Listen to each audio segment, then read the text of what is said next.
আসসালামু আলাইকুম। আমি এমডি নুরুল রহমান, পেশায় একজন আইটিপি সিএফও কনসালটেন্ট।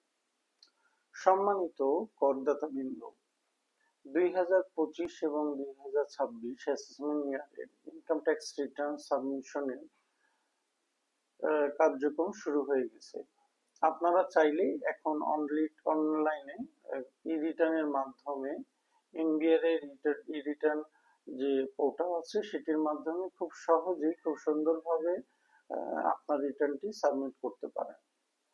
আজকে আমরা আপনাদের সাথে আলোচনা করব বাড়ি ভাড়া ইনকামের একটি অংশ, যে কনস্ট্রাকশন, অর্থাৎ আপনার যদি কোনো বাসা থেকে থাকে, সেটা যদি আবাসিক হয় বা সেটা যদি কমার্শিয়াল হয়, তাহলে এই বিল্ডিংটা করতে যে অনেককেই ফাইন্যান্সটা করতে হয়। অর্থাৎ সবার বাংলাদেশের প্রেক্ষাপটে এরকম থাকে না যে আমার কাছে 10 কোটি টাকা আছে, আমি একটা 10 তলা বিল্ডিং করে ফেললাম।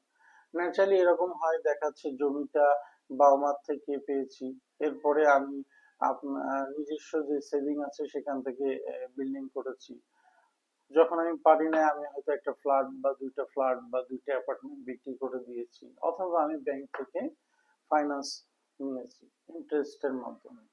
তো এই যে ধাপগুলো, সোর্স অফ ফান্ড, অর্থাৎ সেটি নিয়ে আজকে আমরা আলোচনা করব। আপনার যদি সেভিং থাকে, সেই সেভিংটা অবশ্যই আপনার ব্যাংকে থাকবে। আপনি একটি ল্যান্ড কিনলেন, ল্যান্ডের যে রেজিস্ট্রেশন ভ্যালু সেটা আপনার, আপনি যার থেকে পারচেস করবেন তাকে অবশ্যই অ্যাকাউন্ট চেকের মাধ্যমে পরিশোধ করবেন। এবং আপনি যখন কনস্ট্রাকশনের কাজ করবেন, আপনি যদি কারো থেকে টাকাটি লোন হিসেবে নিয়ে থাকেন, সেটা যদি কোনো ব্যাংক থাকে, ব্যাংক অবশ্যই আপনার অ্যাকাউন্টে জমা দিবে। আপনি যে লোনের ইনস্টলমেন্টটা পেমেন্ট করবেন সেটা আপনি অনলাইনেও দিতে পারেন। এখন তো অ্যাপস এবং বিভিন্ন অনলাইন মাধ্যম হয়ে গেছে, আরটিজিএস, এনপিএসএম বা বিকাশ থেকে আপনি পেমেন্ট করতে পারেন এইসব মাধ্যম। অথবা আপনি যদি ম্যানুয়ালি যে হচ্ছে জমা দেন, সেগুলোর ডকুমেন্ট গুলো রাখবেন, অর্থাৎ ইনস্টলমেন্ট ডিটেলস গুলো রাখবেন, বা ব্যাংক থেকে একটি লোন আউটস্ট্যান্ডিং সার্টিফিকেট অথবা স্টেটমেন্টটা নিয়ে নেবেন। আর আপনি যদি কোনো ব্যক্তি থেকে নেন, অবশ্যই ব্যাংকিং চাইলে নিয়ে নেবেন। আপনি যদি আপনার বাবা, আপনার ওয়াইফ বা আপনার শ্বশুর বাড়ির কারো বা বন্ধু বান্ধব থেকে নেন, সেটা অবশ্যই ব্যাংকিং চাইলে নিয়ে নেবেন। তবে এই লোন গুলো কখনো 1-2 বছরের বেশি যাতে না হয়, এদিকে খেয়াল রাখবেন।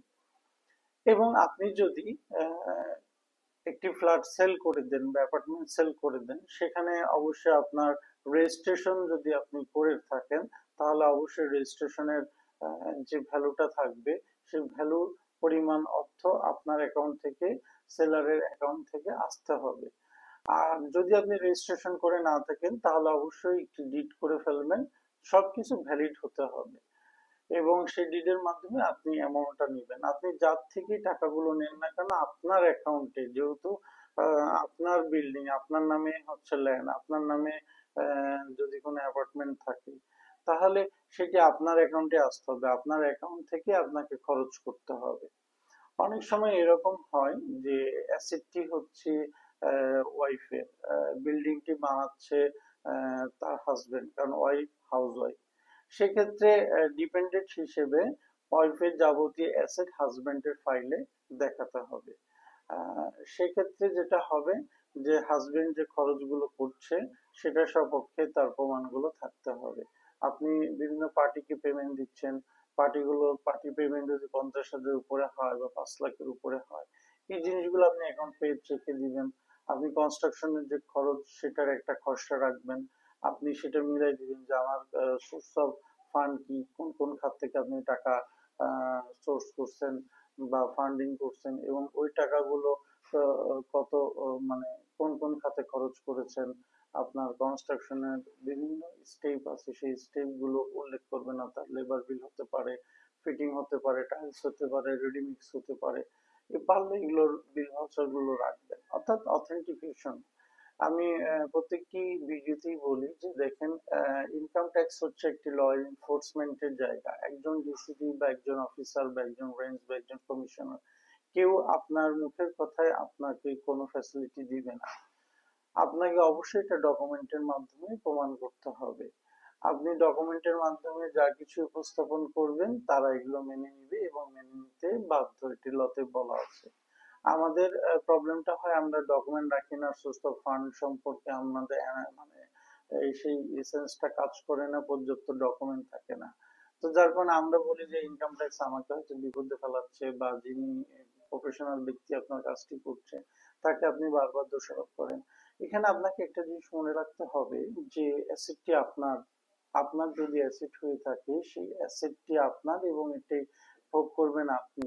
সো এইটার যাবতীয় ডকুমেন্ট, লিগেল ডকুমেন্ট আপনাকেই দিতে হবে, অন্য কারো পক্ষে এটা বের করে বা গুছিয়ে দেওয়া সম্ভব নয়। সো আপনি আপনার জায়গায় ক্লিয়ার থাকার জন্য এই জিনিসগুলো করতে হবে। আশা করি এইটার মাধ্যমে আপনারা উপকৃত হবেন এবং আপনারা আপনাদের ইনকাম ট্যাক্স রিটার্নটি সুন্দরভাবে সহজভাবে সাবমিশন করবে। ইনকাম ট্যাক্স রিলেটেড যে কোনো তথ্যের জন্য আমাদের সাথে যোগাযোগ করতে পারেন।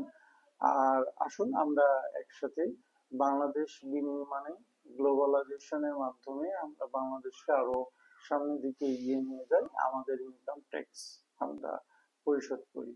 তো ভালো থাকুন, সুস্থ